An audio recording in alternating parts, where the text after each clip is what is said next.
Welcome to a new deep dive from AI Unraveled, the show created and produced by Etienne Newman, senior engineer and passionate soccer dad from Canada. Great to be here. If you're finding value in these explorations, please do take a moment to like and subscribe on Apple Podcasts. It really helps. It does. You're tuning in, we know, because you want to understand the significant shifts happening in AI without getting totally bogged down. Exactly. Odd. So much noise. So today, we're diving deep into just one day, May 14th, 2025, to pull out the most crucial, most interesting AI advancements we could find.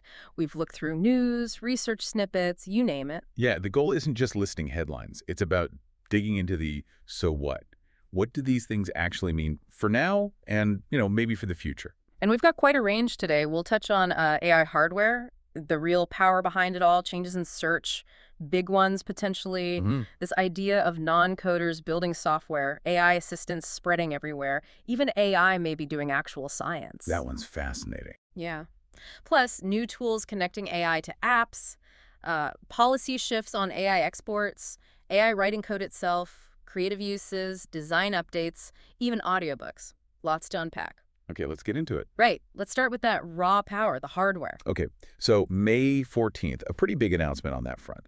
NVIDIA, the big name in AI chips, they finalized a deal supplying at least 18,000 of their advanced AI chips. That includes the GB300 Grace Blackwell series. Their newest, top-tier stuff. Exactly. High performance, built for these huge AI tasks. And these are going to Humane in Saudi Arabia. 18,000, that sounds like a lot. But I think I read it might be bigger than that. That's right. Good catch. The 18,000 is the initial bit, but the wider understanding, the buzz, is that it could lead to several 100,000 NVIDIA GPUs over the next 5 years. Several 100,000. Wow. Okay. So why? Why this massive investment from Saudi Arabia? Well, it's a pretty clear signal. It's about strategic ambition. They want to establish Saudi Arabia as a major global hub for AI. Yeah. And these chips, they're the foundation. The building blocks for training the big models running complex applications. You just can't be a serious player without this kind of hardware muscle. Got it. So it's a foundational investment in their whole national AI strategy. Precisely. A critical step. Okay, that sets the scale. Now, let's move from the engines to something we all use, search. Google search seems to be changing. It does. Google's been testing an AI mode button right there on the homepage. An AI mode button. Yeah. And what's really interesting is where they're putting it. In some tests, it's actually replacing, or at least right next to the classic I'm feeling lucky button. Replacing I'm feeling lucky? Whoa. That button's almost legendary, even if nobody clicks it much anymore. Exactly. It's symbolic. Putting AI mode there, it screams strategic shift. All kind of shift. Towards pushing their AI conversational search. Yeah. Hard. They clearly want people to see it, use it, maybe even prefer it for finding information. So instead of just typing keywords, we might be chatting with Google more. That seems to be the direction, yeah. A future where AI is much more interactive in how we find things online. Yeah. Really change our habits. Okay, powerful hardware, search changing. What else popped on the 14th? This vibe coding thing. What is that? Right, vibe coding. It's this term bubbling up. It describes how people without a coding background are using AI to make software. Oh. Basically, they just describe their idea in plain English. The vibe of the app they want. And the AI tries to generate the code for it. Seriously? Yeah. So you don't need to know Python or Java or anything? Well, maybe not for simpler stuff or first versions. That's the potential.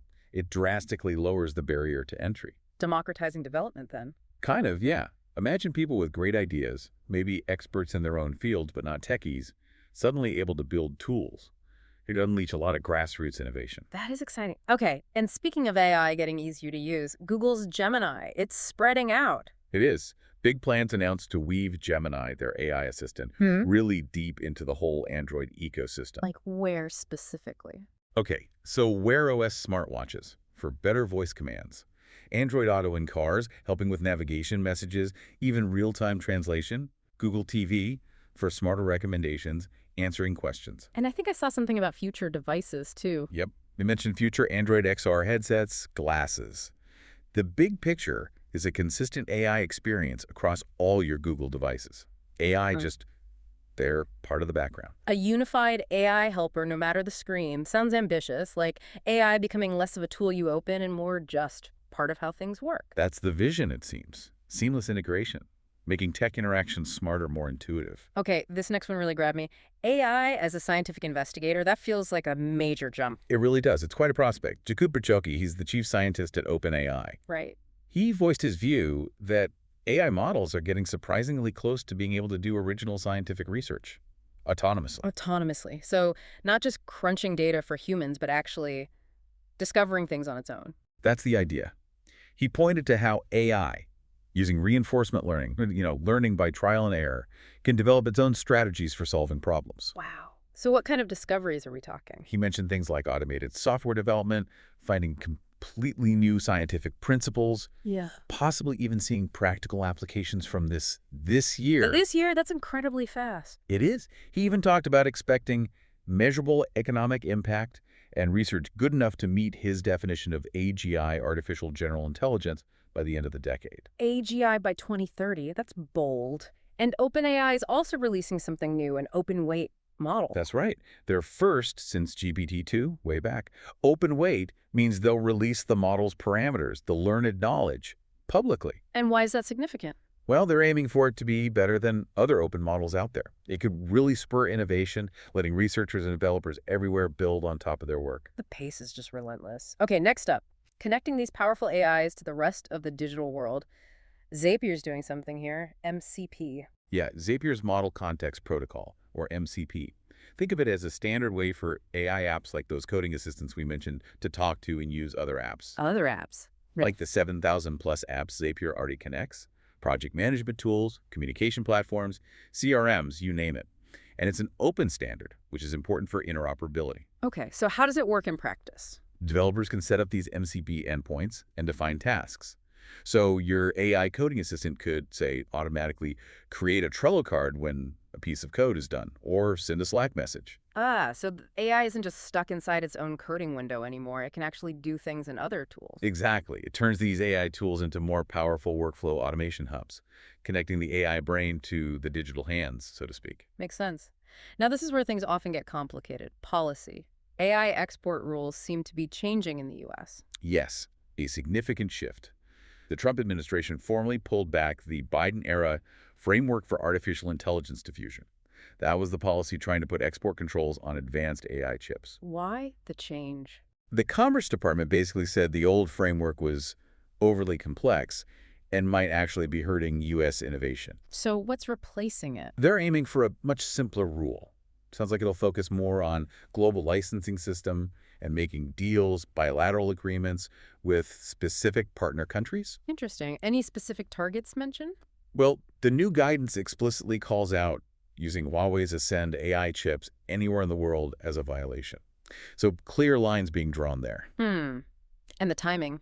Didn't President Trump have meetings recently in the Middle East? With the UAE investing heavily in AI, too. That's the context, yes. Adds another layer. This policy shift could loosen things for some, maybe boost U.S. chip makers, while still trying to block others. It's definitely going to ripple through the global hardware supply chain and affect tech competition. Right. Big geopolitical chess moves happening there. Okay, speaking of keeping up with all this, it feels like a good moment to mention, if you're trying to navigate this tech landscape, maybe level up your own skills in areas like cloud or cybersecurity, finance, even healthcare. Things are changing fast. They really are. Etienne Newman's AI-powered JamgaTech app is designed for exactly that. It helps you master and ace over 50 different in-demand certifications. Uses things like performance-based questions, quizzes, flashcards, labs, simulations, really practical stuff. So tools to help stay current. Exactly. Worth checking out if you feel the need to upskill. Okay, let's get back to the core AI development. AI actually writing code. Google again. Yes, Google's definitely pushing hard here. Expected to show more at their I/O 2025 conference. Think deeper Gemini integration in Project IDX, their coding environment. For generating code, debugging, explaining it, more interactive help. But it's going beyond just helping humans, right? This AlphaVolve agent. Hi, yes. AlphaVolve. That's Google's Gemini-powered agent. And it's shown it can autonomously generate and improve code. Pretty sophisticated stuff. Like what? Designing and optimizing complex algorithms. It's even helped in designing the hardware for Google's TPUs, their own AI chips. Wait, the AI is helping design the chips it runs on? Kind of mind-bending, isn't it? And it's making scientific discoveries, too. Reportedly set some new mathematical records, solved some geometry problems that were previously unsolved. That's transformative. It feels Yeah. like AI is becoming a genuine collaborator, not just a tool in science and tech development. That's the trajectory it seems to be on. Mm. Reshaping workflows, accelerating everything. Okay, let's switch to something maybe a bit more fun. Creative applications. TikTok. Right. TikTok launched a new feature called AI Alive. AI Alive. What's it do? It lets users take a still photo and have AI animate it into a short video clip, right within TikTok stories. Oh, cool. So bringing pictures to life. Essentially, yeah. You can let the AI do its thing automatically, or you can give it text prompts to guide the animation, add movement effects, sounds. Sounds like a neat way to get more creative on the platform. Are they labeling this stuff? They say they are. Content made with AI Alive should get an AI-generated label, plus C2PA metadata. That C2PA thing, that helps track where content came from, right? Right, Even yeah. if it's shared elsewhere. Exactly. It's about provenance and transparency. Good to see platforms adopting it. Definitely important. Okay, now from visual creation to visual experience. Google's design system, Material Design, got an update. It did. Material 3 Expressive. It's a pretty big update, coming with Android 16 and also to Wear OS. Expressive, what's the goal? To make user interfaces more, well, engaging, more interactive, maybe more personalized, recognizing that maybe interfaces need to feel a bit more alive, adaptive. So what will actually look or feel different? Things like more dynamic colors, adapting to your wallpaper, springy animations, more fluid motion, new haptics, so different vibrations, more impactful fonts, different shapes for buttons and things. Redesigned quick settings and notifications, too. More customizable. Sounds like a noticeable refresh. Did they test this? Yeah, they mentioned research with over 18,000 people, said users preferred it, and apparently it even helped people complete tasks faster. Interesting. So expect Android and Google apps to look and feel a bit different, maybe more vibrant? That's the plan. New guidelines for developers to build more expressive apps, too. Okay, almost through our May 14th scan, last big area, audiobooks? AI is getting involved there, too. It is. Audible is expanding its use of AI, mainly to help publishers create audiobooks faster and cheaper. How? AI narration. That's a big part of it. Yeah. They're giving some partners access to AI narration tools.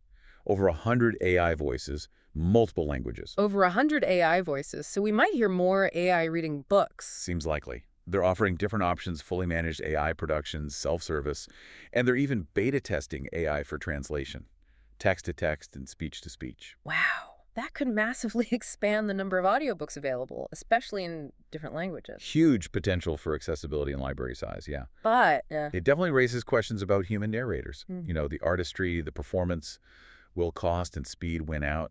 It's a big debate. yeah, the convenience versus the human touch. That'll be interesting to watch. Okay, before we wrap up, just a few quick hits also from May 14th. Sure. Reports that Google might show off an always-on coworker AI agent at I.O.